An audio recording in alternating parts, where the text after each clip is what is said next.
A lot of people associate really long words with the German language, and rightly so. They do have a lot of really long words. For example, Rinderkennzeichnungs- und Rindfleischetikettierungsüberwachungsaufgabenübertragungsgesetz. This is made possible due to the way that German makes compound nouns. If you have more than one connected thing, in English we usually just put one word after the other and don't really worry too much about calling them compound nouns. In German, you just take one word and smush it together with the other word. The last word in the series is going to give you the gender of the noun. For example, the word der Hund and das Futter together makes das Hundefutter, dog food.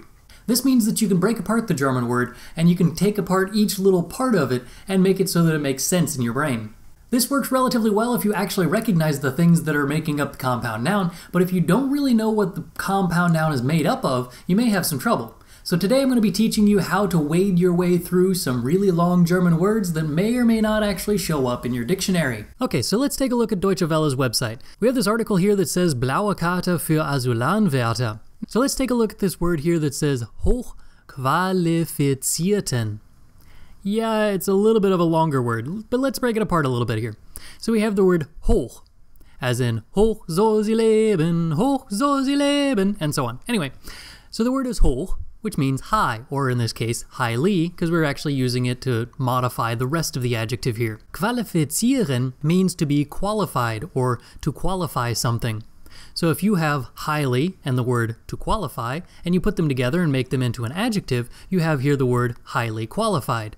So now we're looking at the word all in one, hochqualifizierten, which is, of course, highly qualified. The adjective ending at the end of it may confuse some people because it has that T-E-N at the end of it. Qualifiziert would, of course, be qualified. That's what that T at the end of it does. It takes the past participle and changes it into an adjective. So if you see a T at the end of something, it's probably an adjective form.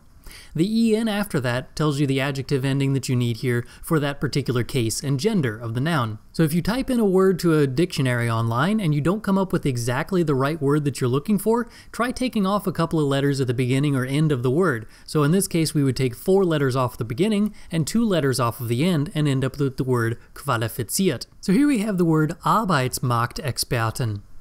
Now, you could probably figure it out if you actually break it apart. The word here is Arbeit, which means work. Markt is market, so a work market or a job market. Expert is actually a cognate and means expert. So this is here the plural form of the work or job market experts. Now, if you don't know the word Arbeit or you don't know the word market, you can actually take it one letter at a time and type it into your dictionary. So we have the word A, which obviously isn't going to do you a whole lot of good. Then you type in AR, still nothing. Type in ARB.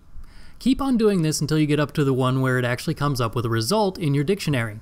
This is one of the few exceptions of whenever it would be handy to have an actual paper dictionary because you can actually just start looking up the word until you get to one that actually shows up in the dictionary.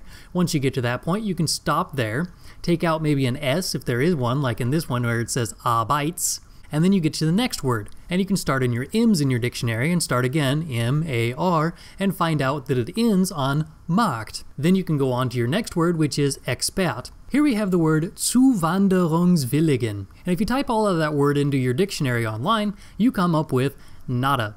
None of these things are actually what I'm looking for here.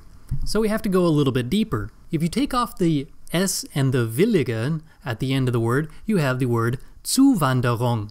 If you see a UNG, that's more than likely the end of your word here. So in this case, it is a Zuwanderung, which is immigration. Now, even if you didn't know that, you have the word zu, which means to, then you have the word wander, which means either hiking or traveling. So in this case, we have a to traveling, which would be, obviously, immigration. Now, if you search for willigen, it doesn't actually come up with what you want. So the problem here is that we have an adjective ending at the end of it. So we have to delete the en at the end of the word, and we end up with the word willig. From there, we have the word willing. So these are immigration willing people.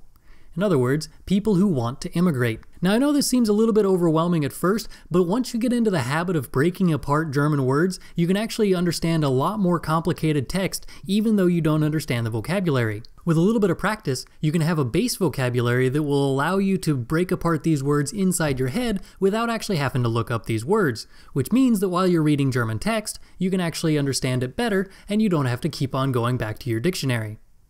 This will eventually save you time, make you more fluent, and of course, help you out with your reading. Hope you found this video helpful. Danke fürs Zuschauen. Bis zum nächsten Mal. Tschüss.